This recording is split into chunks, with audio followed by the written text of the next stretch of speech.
আসসালামু আলাইকুম বন্ধুরা। আজকে শুক্রবারের দিন আমাদের ঘুরতে যাওয়ার কথা ছিল, কিন্তু বাইরে অনেক বৃষ্টি হচ্ছে। এইদিকে আমার বউ একদম সাজুগুজু করে রেডি হয়ে গেছে, সে ঘুরতে যাবে। অবশেষে বের হলাম ঘুরতে যাওয়ার উদ্দেশ্যে। বাইরে টিপটিপ করে বৃষ্টি পড়ছিল। হেলমেটটা মাথায় দিলাম।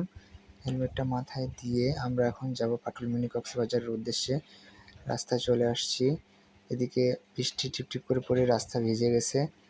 অবশেষে আমরা চলে আসলাম সেই পাটুল মিনি কক্সবাজার খ্যাত সেই মেইন রোডে, যেখানে এসে দেখছি সেখানেও বৃষ্টি হচ্ছে।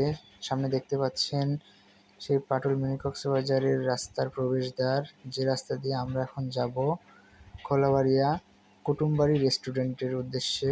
কুটুমবাড়ি রেস্টুরেন্টে আমাদের যাওয়ার উদ্দেশ্যটা হচ্ছে, সেখানে নতুন খাবারের কিছু আইটেম যোগ করেছে।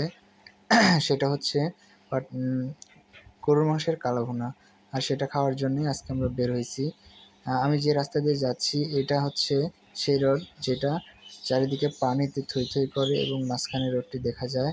সেটা হালতি বিলে পাটুল মিনি কক্সবাজার নামে পরিচিত।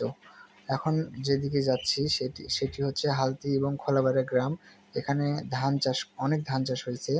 ধান চাষ শেষে ধান কাটার পর সে পালাগুলি আপনারা দেখতে পাচ্ছেন বিলের মধ্যে। এটি একটি বড় রেস্টুরেন্ট, যেটি একদম বিলের মাঝখানে অবস্থিত। কোনো এক কারণে সেই হোটেলটি এখন পরিত্যক্ত বা বন্ধ অবস্থায় পড়ে আছে।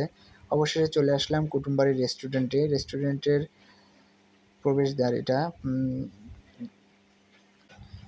রেস্টুরেন্টে প্রবেশ করছিলাম, আস্তে আস্তে আমার বউ আগে আগে আসলো।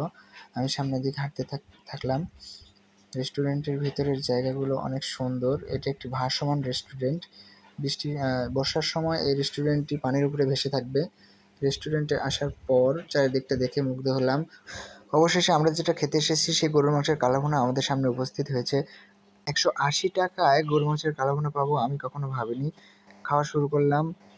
দুজনে মিলে খাওয়া শেষ করার পর খাবারটার পরিমাণ কম থাকায় আমার বউ আবার বায়না করে বসলো যে আমাকে একটি বার্গার খাওয়াতে হবে। তাই খাওয়া শেষ করে আমি একটা বার্গার অর্ডার করলাম তার জন্য। সে বার্গারটা হাতে নিয়ে এত মজা করে খাচ্ছিল। বার্গারটাও অনেক টেস্টি ছিল। আমি একটু খেয়ে দেখলাম। খাওয়া শেষ করে দুজনে বের হলাম। একসাথে আবার চারপাশটা ঘুরে দেখলাম। ঘুরে দেখে দুজন বের হইলাম বাড়ির উদ্দেশ্যে। বাইরে চলে আসছিলাম হাঁটতে হাঁটতে দুজন একসাথে। অনেক সুন্দর মুহূর্ত ছিল এবং বৃষ্টিতে ভেজা ছিল। এটা আমাদের প্রথম ভিডিও ছিল, আমাদের জীবনের ফার্স্ট এই ভিডিও আমরা তৈরি করলাম। ওখান থেকে বের হয়ে সোজা রাস্তার উপরে গাড়িতে উঠলাম। গাড়ি থেকে এখন বাড়ির উদ্দেশ্যে রওনা দেব।